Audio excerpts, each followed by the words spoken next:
यो वृक्ष संरक्षण गर्नु सबसे ठुलो कुरो हो र यो वृक्ष संरक्षणको निम्ति अब हामीले फेरि यसरी नै अरू बिरुवाहरू लगाउँदैछौँ अझै पनि।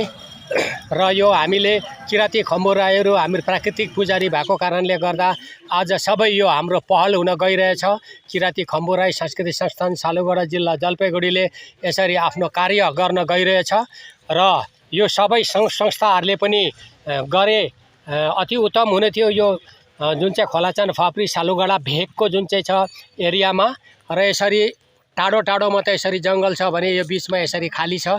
यो खाली जग्गामा सबै यसरी नै किराती खम्बु राईहरूले यसरी लगाउँदैछ आज र यसरी हामीले नभएको पनि 200 भन्दा बेसी नै लगाउने हाम्रो विचार छ र हाम्रो यो कोसिस र किराती खम्बु राईहरूले हामीले यसरी पर्यावरणलाई कायम गर्नुको निम्ति यो कार्य गर्न गइरहेछौँ। Birthday birthday आलाङ्ने।